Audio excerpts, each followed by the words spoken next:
जारी बगावत के बीच चिराग पासवान को लगा बड़ा झटका। जेपी संसदीय दल के नेता चुने गए पशुपति पारस लोकसभा अध्यक्ष ने दी मान्यता।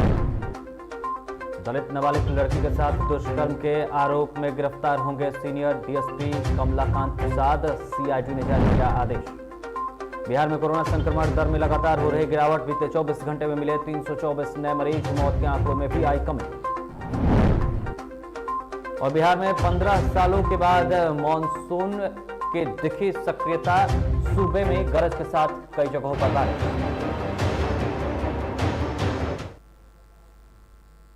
नमस्कार, मैं हूं अविनाश पांडे और आप देख रहे हैं डीटीवी भारत। बिहार में 15 सालों के बाद मानसून की सक्रियता पूरी तरीके से दिख रही है। आपको बता दें कि राज्य में के अधिकांश जो हिस्से हैं वहां पर लगातार बारिश भी हो रही है। मौसम विज्ञान केंद्र पटना की माने तो बिहार के कई जिलों के लिए तत्कालीन अलर्ट जारी किया गया है। मौसम वैज्ञानिकों ने राज्य के अधिकांश हिस्सों में गरज के साथ तेज बारिश होने की संभावना जताई है।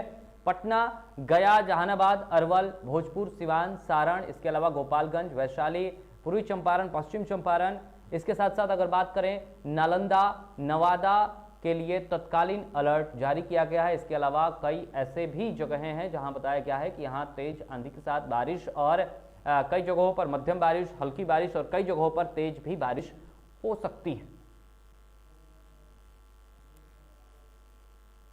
और चलिए आपको एक नजारा समस्तीपुर का दिखाते हैं, जहां तेज आंधी के दौरान बवंडर देखने को मिला है। जी हां, तस्वीरें आप देखिए और इस तस्वीर को देखकर आपको समझ में आएगा कि किस तरीके से बवंडर उठा है।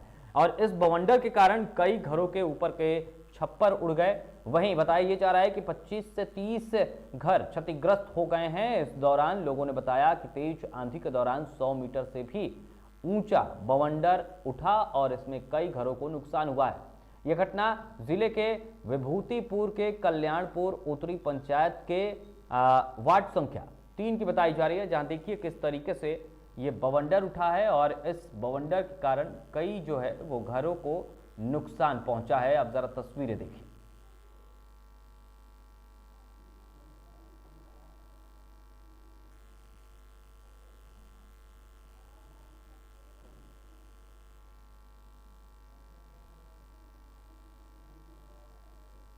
और बक्सर के राजपुर थाना क्षेत्र में एक महिला का शव बरामद करने के बाद पुलिस ने मामले का पर्दाफाश किया है। दरअसल पुलिस ने मुख्य आरोपी को गिरफ्तार किया है। पूछताछ में आरोपी ने बताया कि प्रेम संबंध में आपसी मतभेद हुआ, जिसके बाद आरोपी ने महिला की हत्या कर दी। मामले में एसपी नीरज कुमार सिंह ने बताया कि घटना के बाद से ही पुलिस मामले की गंभीरता से जाँच कर रही थी और इसके बाद सफलता हाथ लगी है। ये एक तरीके से ब्लाइंड मर्डर केस था, जिसके बारे में न परिजन के द्वारा और न किसी अन्य व्यक्तियों के द्वारा बताया गया था। पुलिस ने इसे चुनौती के रूप में लिया और इसका आज कल देर रात तक इसका सफलतापूर्वक उद्भेदन कर लिया। जो व्यक्ति जिसने हत्या की है वो भी इनके जानने वाले थे और इन्हीं के जो कैश पार माइक्रो फाइनेंस कंपनी है उसके भदौरा में एरिया मैनेजर हैं। इन दोनों के बीच में जनवरी से आत्मीय संबंध था। कुछ बिंदु पे इन लोगों के बीच में तनाव था, जिस कारण से शिवभरण जिनके द्वारा ये हत्या किया गया उनको पकड़ा गया है। उन्होंने अपने स्वीकारोक्ति बयान में महिला की हत्या की बात को स्वीकार किया है। और बात अगर जहानाबाद की करें तो जहानाबाद जिले में पुलिस का अनोखा कारनामा देखने को सामने मिला है। आपको बता दें कि जहां मृत व्यक्ति के ऊपर SC/ST के तहत मामला दर्ज किया गया है। दरअसल जिले में अनुसूचित जाति जनजाति थाने में दर्ज प्राथमिकी प्रमाणित कर रहे हैं और इसके साथ साथ जिस शख्स की मृत्यु 2 साल पहले हो गई है उस पर हरिजन एक्ट के तहत उसे आरोपी बनाया गया। मामला घोसी थाना क्षेत्र के बैना गांव का है, जहां पर ग्रामीण जगदीश दास के द्वारा 2 साल पहले ही स्वर्गीय नीरज कुमार के खिलाफ जाति सूचक शब्द का उपयोग कर आपत्तिजनक अपमानित करने का आरोप लगाया था और उसके बाद प्राथमिकी दर्ज की गई थी। लेकिन पुलिस ने मामले की जांच जब करने पहुंची तो लोग इस बात से हैरान हो गए, जिसके बाद ग्रामीणों ने हरिजन एक्ट के दुरुपयोग करने और कानून को गुमराह करने का आरोप में केस दर्ज करने वाले के खिलाफ कार्रवाई की मांग की है। हरिजन एक्ट के तहत जो आदमी 2 साल पहले गुजर गया है उसका नाम देकर और कुछ जो बचे हुए आदमी थे गांव के निर्दोष लड़कन, उस सबको नाम देकर हमारे गांव में तनाव की अथी कर दिया गया है। और जो हमारे गांव के मृत आदमी का जो 2 साल पहले बीमारी से जो ग्रसित हुए, किडनी की बीमारी से जिनकी मौत हो गई है, उनका प्रमाण पत्र ब्लॉक में अथी लगा हुआ है, फोटोकॉपी। और पुलिस बेबुनियाद आकर हम लोग को, जनता को बरगला कर अथी कर रही है, परेशान कर रही है। कोई हम लोग का सूझबूझ देखने वाला नहीं है। रोहतास में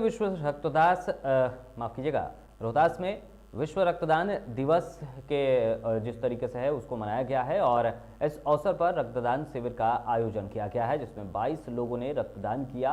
बता दें आपको कि हिंदू जागरण मंच की रोहतास जिला इकाई की तरफ से सासाराम में रक्तदान शिविर का आयोजन किया गया है और इस रक्तदान शिविर में 22 रक्तवीरों ने रक्तदान किया है, जिसमें मुख्य रूप से आर्श मल्टी स्पेशलिस्ट हॉस्पिटल के डायरेक्टर डॉक्टर आलोक तिवारी के साथ कई अन्य लोग भी शामिल हुए।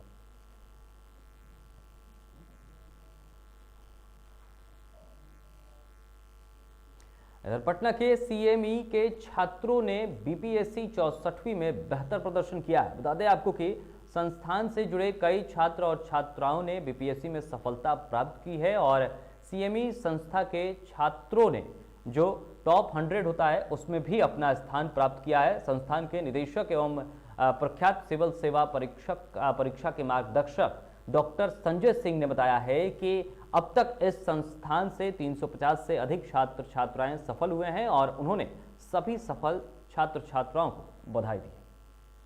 अभी हाल ही में 64वीं बीपीएससी के अंतिम परिणाम है और इन परिणामों में भी हमारे संस्थान से कई सारे छात्र छात्राओं को सफलता प्राप्त हुई, जिसमें बिहार पुलिस सेवा में नशीन, पुलिस में विशाल, वित्त सेवा में नीतीश, शरीना, कई सारे लोगों को अन्य सेवाओं में भी सफलता प्राप्त हुई। हम उन सबको शुभकामना देते हैं और यह आशा करते हैं कि वो सिर्फ एक कुशल प्रशासक ही नहीं बल्कि एक मानवीय प्रशासक के रूप में भी अपनी भूमिका निभाएंगे। और खबरों के इस बुलेटिन में फिलहाल इतना ही। ऐसे तमाम बड़ी खबरों से अपडेट रहने के लिए आप देखते रहे DTV भारत। नमस्कार।